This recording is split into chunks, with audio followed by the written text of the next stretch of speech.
Last summer, James Damore learned what happens when you question the groupthink of Silicon Valley. While working for Google as an engineer, Damore privately circulated a paper he wrote that asked, why isn't a company so committed to diversity more ideologically diverse? He didn't attack anyone. He just questioned the internal logic of what he was being told. For that, the company fired him and then attacked him and tried to prevent him from working anywhere else. They tried to destroy his life. Damore came on this show, a safe space for dissent, to discuss what happened to him. What did they say to you when they canned you? When they called you in, how did the conversation go? What was the justification for ending your career at Google? So the official justification was perpetuating gender stereotypes. Of all places, you wouldn't think Google would have a culture where emotional outrage drives decision-making. I mean, I thought the whole point of Google was they're rational, but they don't sound rational at all. Yeah, there's certain dogmas that you really can't dissent against at Google, and one of them being that there's any difference between people. The Orwellian future is increasingly the Orwellian present. Tech barons are our new commissars. Liberals who for generations stood up for free expression and in opposition to corporate power have been so thoroughly co-opted they're now against speech and for Google. Why? Because they're getting rich from it. Harmeet Dillon is a lawyer who represents James Damore, and she joins us tonight.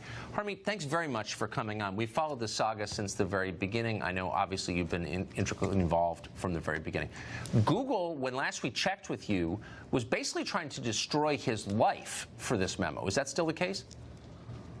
Well, they have certainly attempted to destroy his career. They started out after firing him by smearing him in the international media, and then, continuing this narrative and hunting down people in the company who had supported him internally as well. So full-blown purge going on there at Google. They also, we believe, helped interfere with James's job search. A prominent company in Silicon Valley called Hired.com that helps people at the high-tech industry find jobs mysteriously, suddenly disappeared James from its website within one day, and has, belligerently told us that, they can pick and choose who they help, which is actually not California law. You cannot do that. So, we feel like there's a coordinated effort to make sure that not just James, but people who espouse those types of views are hounded out of employment in Silicon Valley, and it's really scary. Has he not found a job?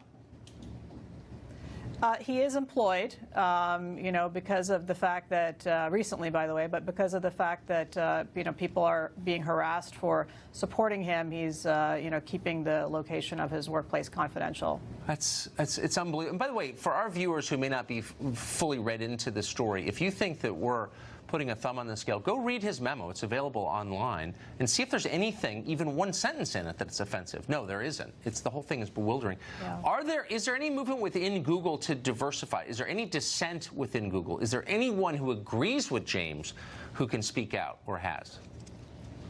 Well, those people who agreed with James are leaving the company voluntarily or involuntarily one by one, so it's hard to find out. And what Google has done, as reported in the media, it is in the wake of the whole controversy with James, has actually tried to revamp its internal message board policies to, appoint employees of the company to be basically narcs, to spy on each other and then report back to the management. And, I wouldn't have thought a year ago, if you told me this was happening in an American company, that it would be true. But I guess it kind of fits with Google's new move into China, where, of course, in China, they assign social media scores or media scores or scores to people that then follow them throughout their lives. So the government can control whether you get to travel and all of that based on this information. And in Silicon Valley, it's almost the same thing. If you're assigned a socially undesirable label by big media or big tech, then all of a sudden you are now out. You're persona non grata.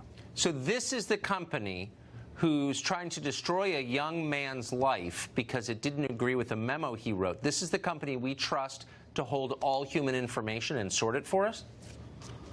I mean, I don't trust it anymore. A lot of people use, their services, but I think people should be very careful. And again, not to, sort of bring in this other issue, but when they have all this information about you and they're openly agreeing to censorship in foreign countries at the demand of foreign countries, how long is it before you can expect to see that more openly done here? We know it already happens here with search results and so forth, but you know, in a couple of years when they're doing business in China, are you going to be able to search for the Dalai Lama in America and get accurate search results? I think that's a huge question that we should be asking. And the government should be asking that because, you know, these companies all operate with tremendous market power and they meet regularly. Just, I think last week there was a meeting of the top tech companies to talk about election interference. And, you know, what does that really mean? And are they operating as a cartel in certain ways? Of course they are. And Congress should act immediately, but they're too afraid.